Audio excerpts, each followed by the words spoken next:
Mga kababayan, mag-ingat kayong lahat dahil mukhang ibinenta na kayo ni Marcos Jr. sa Anemika. And some of my friends actually are frustrated with Donald Trump kasi parang hindi naman maganda yung naging deal nila with Niue. Plus, di ba, pinatinanggap ni Niue at pumayag si Niue na magkaroon ng factory or pagawaan ng missiles sa Pilipinas. Sino baga ang kaaway natin?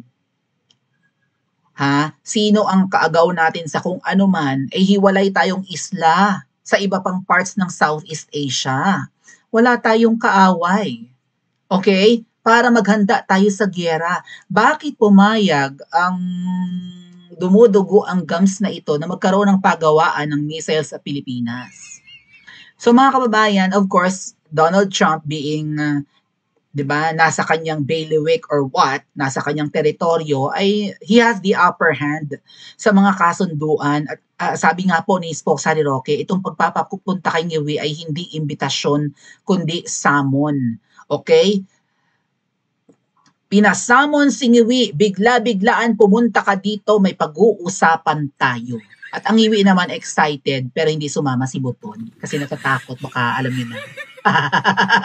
Biglang mapusasan sa Anemika, bigyang malagyan ng bracelet na may GPS, may tracking device, may ankle monitor or bracelet monitor or whatever dahil sa kinasasangkutang eskandalo ng pagkamatay ng pagkamatay ng Pinoy doon sa Beverly Hills Hilton Hotel. Hindi sumama ang Makati rin ang dapa-dapa niyan eh. Bukod sa Makati ang tilapia, yung may nunal sa mukha na kulubot ang leeg na malaki ang mata at tiyan. Nakasama ngayon si Diwata, namimigay ng balde ng bagong Pilipinas relief goods, kuning-kuning. Anyway, so alam nyo, marami na disappoint kay Trump.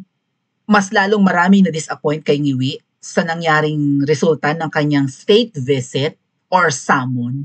Pinatawag, pumunta ka dito, may pagkakasunduan tayo. Meron akong mga condiciones. Pag hindi mo ito sinunod, kulong ang jowa mong palaka. Baka ganun, Anis. Ito po yan.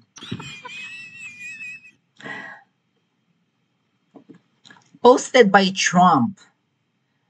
President Ferdinand Magellan Jr. of the Philippines is leaving the White House with all of its many representatives. It was a beautiful visit. Paano magsalita siya? Nakagano yan eh. It was a beautiful visit. And we concluded our deal. Ganun. Hindi ko magaya mga atit. Ay, Pokemon. Hindi ko magaya mga atit, kuya. Kasi dapat mahaba yung gusto. And we have concluded our trade deal whereby the Philippines is going open market with the United States and zero tariffs. The Philippines will pay 19% tariff. Okay ng ina. Sa Anemika, nabawasan ng 1%. Yun lang yung ano natin. Yun lang yung na-benefit natin, 1%. Tariff is tax, mga kababayan, ng inaangkat and ine-export na mga goods. So 20% yung taripa. So halimbawa, mga tet kuya, ang isang Lucky Me noodles ay nabibili sa Pilipinas ng 20 pesos. Ngayon, kung meron siyang 20% tariff, that's how much? 20% ng 4 pesos. Tama ba? Sa 10 pesos na produkto, halimbawa 10 pesos kunwari yung noodles, yung Lucky Me noodles, 10 pesos kunwari. Kapag 20% ang tariff, may dagdag ng 2 piso. Tama? No, yeah, I think. And then, kung 20 pesos, di 4 pesos. Magbabayad ang Pilipinas ng 20% tariff, ngayon 19, nabawasan ng konti. So yung 4 pesos baka naging 3 pesos and 50 cents. Maliit lang. Pero syempre, kung ang produkto natin, katulad ng mga nasa Filipino stores dyan, ang produkto natin na i-export doon, mamahal dahil may taripa. Kung yung noodles na 20 pesos, magiging 24 pesos, basta magmamahal yung product. Kaya yung mga ine-export natin or binibenta natin sa Anemica magmamahal, pero kaunti lang hindi mo maramdaman yung ibinawas ng taripa. And then kung aangkat tayo sa Anemica, halimbawa nga raw, soybeans, harina, kasi wala naman tayong mga wheat field or whatever, right? Mahal pa rin. So ang nakikinabang dito, US. The Philippines will pay 90% tariff. In addition, we will work together militarily. Sino ang banta sa Pilipinas? China. Bakit naging banta ang China sa Pilipinas? Kaaway natin ang China. And daming Pilipino na may dugong incheck. Matter of fact, kahit kami, may dugong incheck kami, mga kababayan. Like 20%, if not 25%. Dugong incheck. Kaya may pagkachinita ako ng very light. Wala tayong kaaway kasi archipelago ang Pilipinas na napapalibutan ng dagat. Wala tayong katabi na country na pwede nating makabugbugan or what? Katulad ng nasa Middle East na yan, na nagbabangayan. Hiwalay na hiwalay tayo. Wala tayong kaaway. Ang Anemica, on the other hand, ay gustong-gustong mang-away. Kasi may pera sa gera. Yung mga ammunitions, yung mga firearms, yung mga missiles. Pera yan. Billion-dollar industry yan. At gustong-gusto nga ng Anemica na may teritoryo na malapit sa China. Para kapag nagyera, ang tatamaan ay yung teritoryong hawak niya sa leeg na malapit sa China. At hindi aabot ng US ang mga missiles ng incheck. Kasi naka-front na sa Pilipinas, even in Taiwan and Japan, ang kanilang mga military sites, whatever, EDCA sites nga sa Pilipinas. Ang kanilang mga sundalo. Wala tayong kaaway pero magkakaroon ng factory ng mga missiles sa Pilipinas. Kumusta naman ang waste products ng mga yan? Lalason lang yan sa lupa at sa tubig para makapag-manufacture. Alalahanin yung kapag may manufacturing, may waste, may mga waste. Wala. Para bang hindi kumontra si Ngiwi, right? Hindi siya nag-oppose. Ba't kami magpapalagay ng military equipment ng mga missile sa Pilipinas? Wala kaming kaaway. Ang kaaway namin, bagyo. Laging may bagyo. Wala. Singiwi, baw ng baw. Bakit kaya?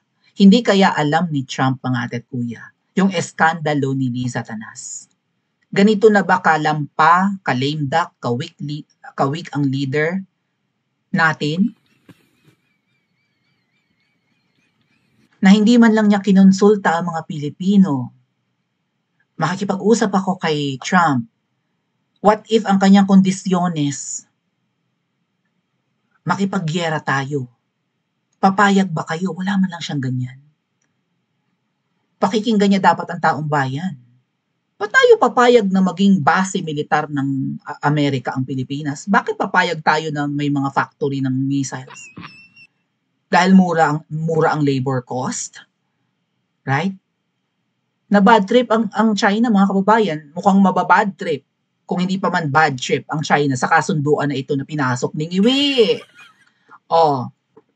Pero syempre, puri-puri si Trump. He is highly respected. Highly respected? Trump, wala kang alam. Hindi mo alam kung gaano nakakasuka si Ngiwi.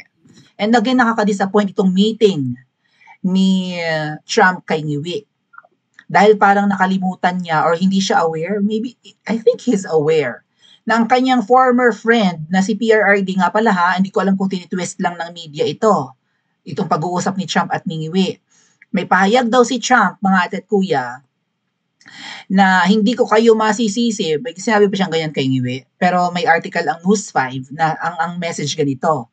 Hindi ko kayo masisisi na for the longest time, ang leader nyo or ang dating administrasyon or ang dating namumuno sa Pilipinas ay pro-China. Pero ngayon, happy-happy ako na pro-America ulit kayo. I think sinabi niya yan kay Ngiwi. Or maybe message niya sa Filipino people. So, syempre, hindi masaya ang US na pro-China si PRRD. Okay? Syempre, yung interest lang ng US. Kailangan nilang tulungan ang kanilang mga farmers. Like yung mga farmers nila na nagtatanim ng soybeans and ng ano ba, wheat.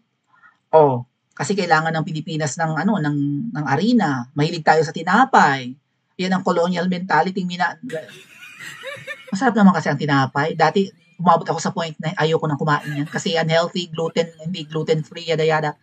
But yeah, masarap pa rin ang tinapay, no? We have that, isa yata sa namana natin sa anemika yan or impluensya ng anemika nung sinakop tayo.